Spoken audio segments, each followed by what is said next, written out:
Assalamualaikum dan salam sejahtera saya ucapkan kepada Dr. Nazar dan rakan-rakan seperjuangan saya sekalian. Pada hari ini, kumpulan kami akan membentangkan tajuk berkaitan buat satu paparan perihal sentrik dalam pensejarahan sejarah awal Asia Tenggara.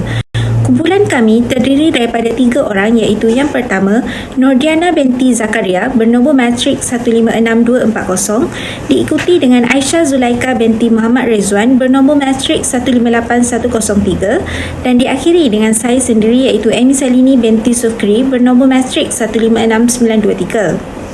Sebelum kita mengkaji lebih lanjut berkenaan perihal sentrik di Asia Tenggara, terlebih dahulu saya akan menceritakan sedikit sebanyak berkenaan Asia Tenggara. Asia Tenggara merupakan sebuah kawasan yang terletak di tenggara benua Asia. Ia terbahagi kepada 2 bahagian iaitu daratan yang terdiri daripada Burma, Thailand, Semenanjung Malaysia dan juga Indochina.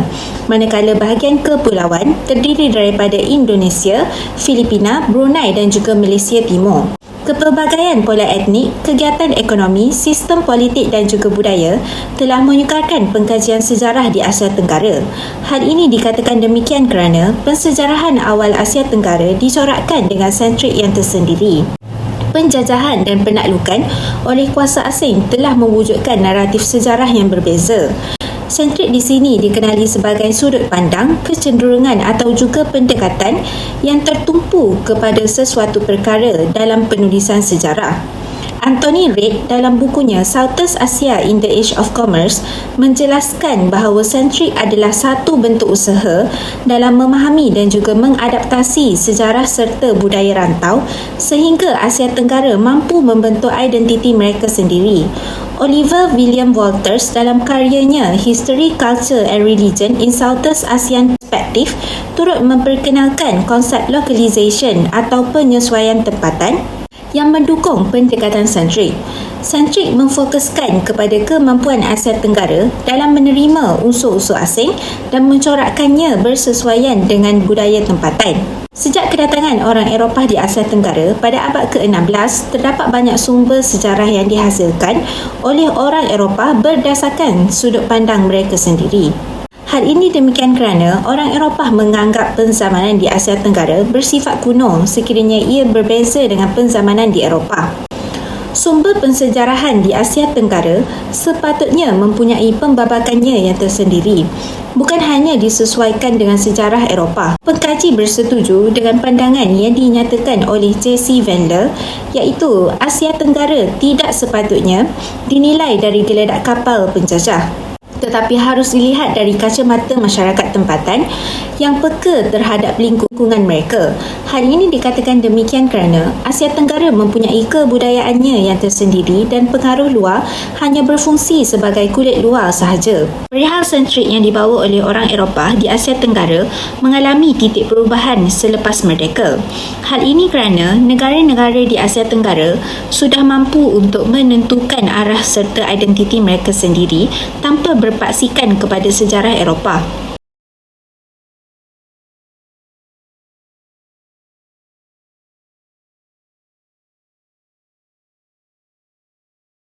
Aspek pertama yang mahu dikupas dalam pembentangan ini ialah pihak yang menulis sejarah awal Asia Tenggara.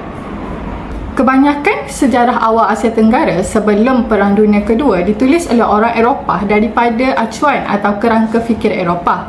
Dalam persejarahan sejarah awal Asia Tenggara, sentrik Eropah merujuk kepada perspektif atau pendekatan sejarah yang menekankan nilai, konsep dan pandangan dari sudut Eropah.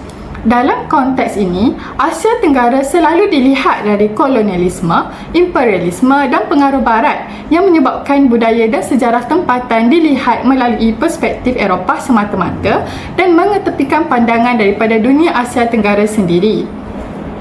Kepesatan perubahan budaya, kegairahan intelektual dan revolusi sosial pada kurun ke-18 memainkan peranan penting bukan sahaja mengubah sikap dan hala tuju barat terhadap amalan politik ekonomi feudal di negara mereka, tetapi turut mempengaruhi persepsi mereka terhadap Asia Tenggara.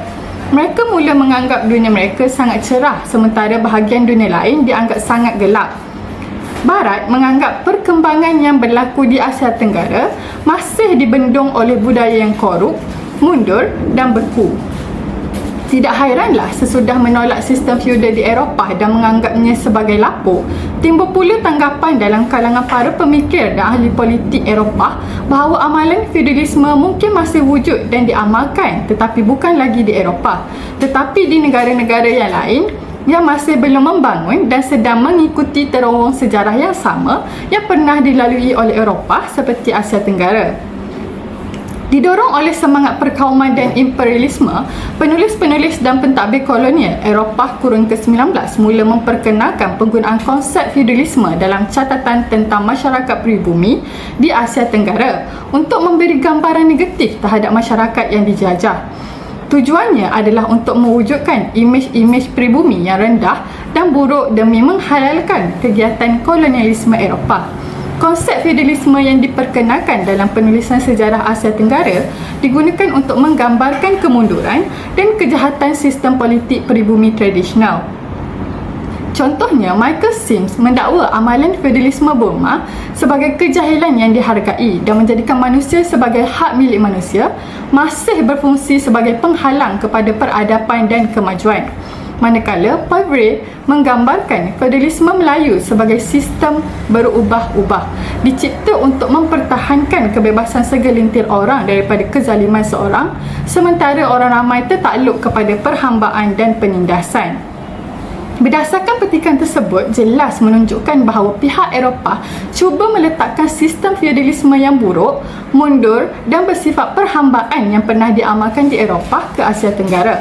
Sepatutnya, sistem politik, sosial dan ekonomi di Asia Tenggara haruslah dilihat dari perspektif tempatan tanpa mengaitkan dengan perkembangan yang berlaku di Eropah. Apabila sistem feudalisme ini diterapkan ke Asia Tenggara, ini tidak menggambarkan realiti atau sistem sebenar yang berlaku di Asia Tenggara yang mungkin berbeza dengan Eropah. Jelaslah bahawa pandangan sejarawan Eropah terhadap sejarah awal Asia Tenggara membawa beberapa pengaruh dan kesan yang mendalam pada persepsi dan penulisan sejarah. Penulisan sejarah yang bersifat Eurocentrik ini telah memperlihatkan tamadun Eropah sebagai pusat kemajuan dan peradaban, sementara masyarakat setempat dilihat sebagai primitif atau mundur.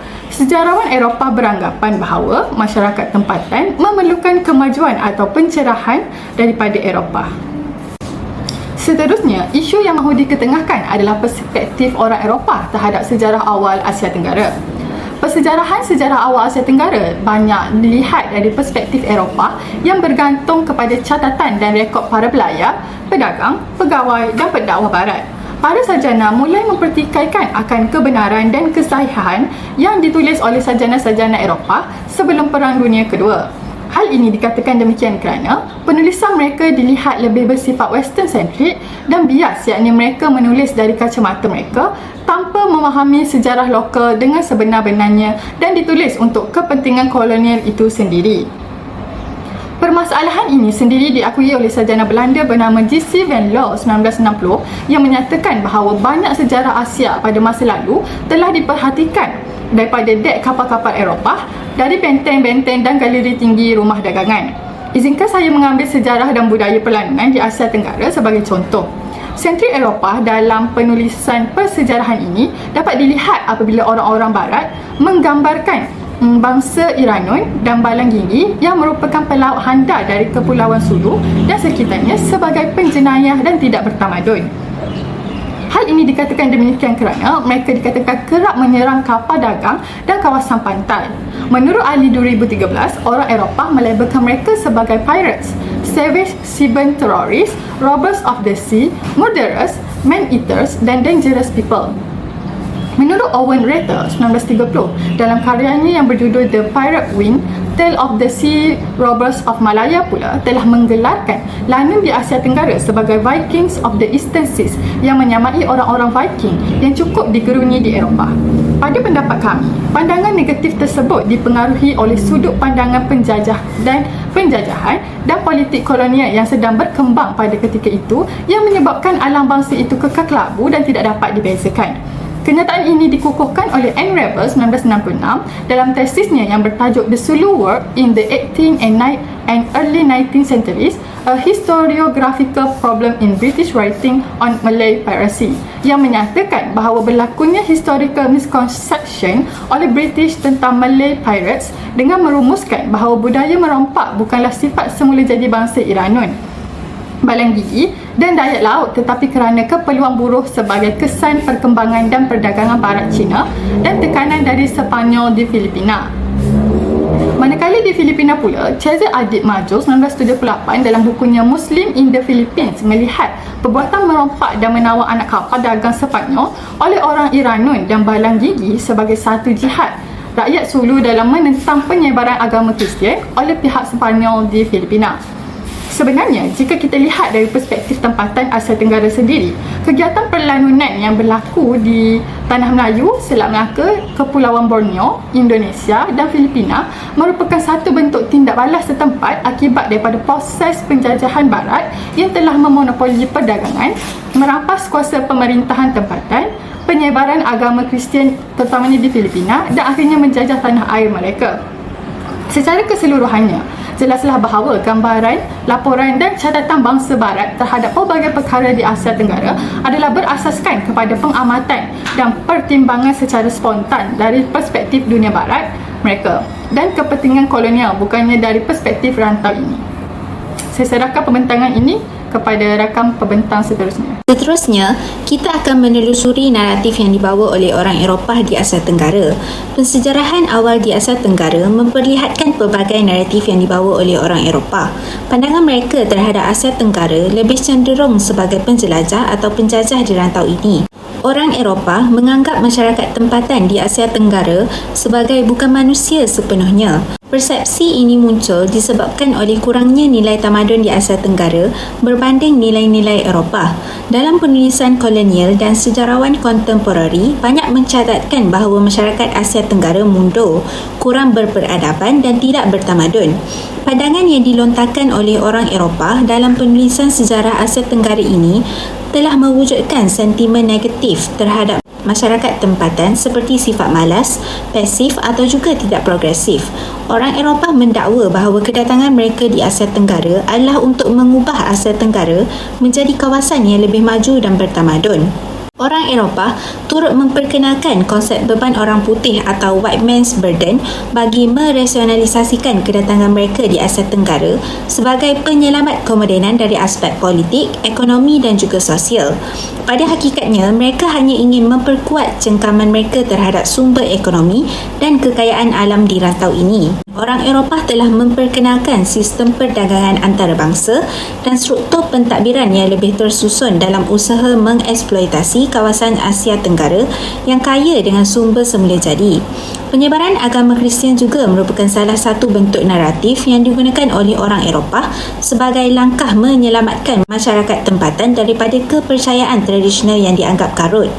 Terdapat sejarawan hebat seperti Anthony Reid dan juga J.C. Wendell yang telah mendedahkan naratif ini sebagai medium yang membolehkan penjajah untuk mewajarkan eksploitasi serta melakukan penindasan terhadap masyarakat tempatan. Pada pandangan pengkaji, naratif yang dibawa oleh penjajah ini hanya untuk mengesahkan kepentingan kolonialisme dalam minda mereka sahaja. Mereka tidak layak untuk menggelar diri mereka sebagai penyelamat atau juga pembawa tamadun di Asia Tenggara. Penulisan sejarah yang bersifat Eropah sentrik ini bertujuan untuk mengangkat nama Eropah yang memiliki agenda tersembunyi dalam menunjukkan kerendahan nilai ketamadunan tempatan. Pada hakikatnya, Asia Tenggara sudah mempunyai sejarah mereka yang tersendiri dan juga sudah bertamadun sebelum kedatangan kuasa kolonial lagi. Namun, tidak ada sumber penulisan sejarah yang memperlihatkan sejarah Asia Tenggara dari sudut pandangan tempatan atau juga local centric. Menjelang tahun 1980-an, iaitu selepas merdeka, timbul kesedaran dalam kalangan ahli sejarawan untuk mengkaji dan membincangkan sejarah Asia Tenggara dari kacamata tempatan, bukan hanya berpaksikan kepada sejarah Eropah. Keadaan ini telah mewujudkan naratif tempatan yang menyaksikan identiti sejarah di Asia Tenggara sendiri tanpa peranan orang Eropah. Buktinya, terdapat ahli sejarawan seperti Anthony Reid yang telah mengkaji tentang kehidupan sosial dan juga aktiviti perdagangan yang dijalankan oleh masyarakat tempatan sebelum kedatangan Eropah. Walau bagaimanapun, masih ada kelompok sejarah yang terpengaruh dengan rekod-rekod kolonial dan perspektif kolonial dalam penulisan sejarah. Ahli sejarawan yang masih berkiblatkan Eropah sentrik ini tidak menerokai sumber-sumber atau juga kajian dari paradigma baru. Jelaslah bahawa kenyataan yang dilontarkan oleh orang Eropah iaitu tanpa orang Eropah maka tiadalah sejarah Asia Tenggara adalah tidak benar. Persejarahan di Asia Tenggara wujud disebabkan oleh identiti dan keistimewaannya tersendiri, bukan disebabkan oleh pengaruh kuasa asing. Seterusnya, saya akan meneruskan pembentangan dengan menerangkan mengenai orang Eropah melihat tanpa mereka orang Asia Tenggara tidak mempunyai sejarah. Asia Tenggara seolah-olah tidak mempunyai sejarah tanpa orang Eropah. Orang Eropah beranggapan bahawa orang Asia Tenggara tidak mampu berbuat apa-apa tanpa mereka. Hal ini jelas menunjukkan orang Eropah memandang rendah terhadap kemampuan orang Asia Tenggara.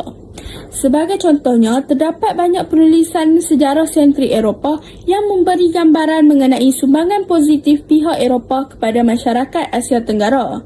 Penulisan sejarah sebelum merdeka yang ditulis oleh penulis barat hanya berlandaskan kepada kacamata penjajah barat itu sendiri.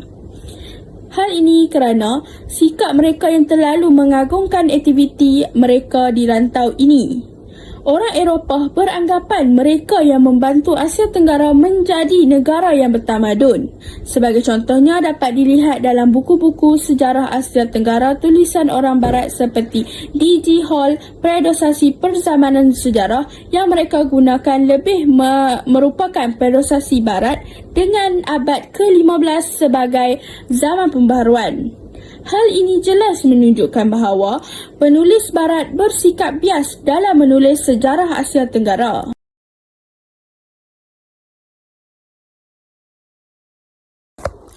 Seterusnya, saya akan meneruskan pembentangan dengan menerangkan berkaitan pandangan penulis tempatan mengenai sejarah Asia Tenggara. Sentrik tempatan mula berkembang selepas merdeka. Hal ini dikatakan demikian kerana kerajaan-kerajaan di Asia Tenggara mula berfikir mengenai bangsanya sendiri. Jadi, Asia Tenggara mula melahirkan sarjana sejarah atau ahli sejarawan di Asia Tenggara seperti di negara Indonesia, Thailand dan Vietnam.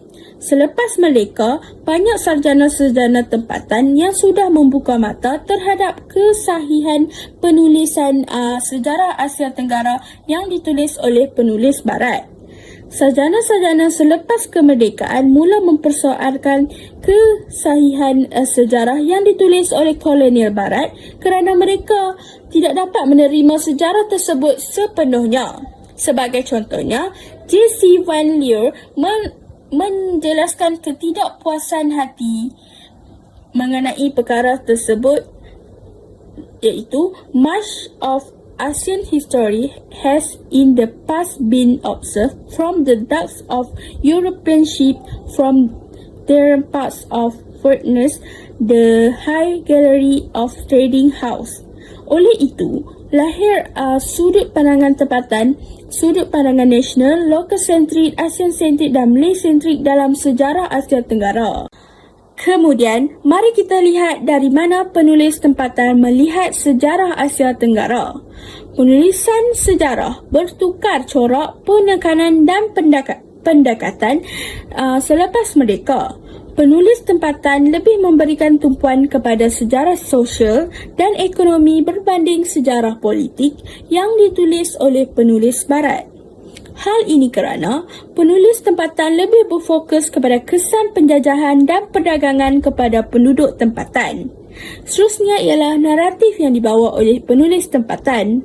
Sekumpulan sarjana yang diketuai oleh O.W. Walters mengkaji sejarah Asia Tenggara. Kumpulan sarjana ini cuba menulis sejarah dari kacamata pribumi dan melakukan penyelidikan di sepanjang Selat Melaka. Sebagai contohnya, karya The Fall of Sriwijaya in Malay History yang mengkaji kerajaan di Palembang. Barbara Sen Andaya, Leonard Y. Andaya dan Carl A. Troki melakukan kajian dari sudut pandangan pribumi berkaitan Kepulauan Asia Tenggara kerana dipengaruhi oleh Walters. Secara rumusannya, pengaruh sentrism dalam pensejarahan Asia Tenggara menjadi isu hangat yang sering dibincangkan dalam dunia pensejarahan, baik dari sisi kolonial maupun nasional. Hal ini dikatakan demikian kerana setiap ahli sejarah sememangnya tidak lari dari mengemukakan pandangan dari perspektif yang berbeza. Isu sentrik perlu dititik beratkan dalam kalangan ahli sejarawan dengan lebih komprehensif agar kita dapat mewujudkan narasi pensejarahan yang lebih luas serta mengangkat penulisan sejarah dari sudut pandang tempatan iaitu Asia sentrik. Penulisan sejarah dari mata panel kolonial sering menonjolkan perspektif barat yang mengabaikan narasi lokal, manakala pensejarahan tempatan menekankan identiti dan kejayaan bangsa dalam membebaskan diri daripada cengkaman kuasa asing. Oleh itu, jelaslah bahawa penulisan sejarah perlu dilihat dari sudut yang lebih luas dan diteliti secara mendalam agar hasil yang diperoleh bersifat objektif dan tidak memihak. Baiklah, itu sahaja daripada kumpulan kami. Sekian, terima kasih.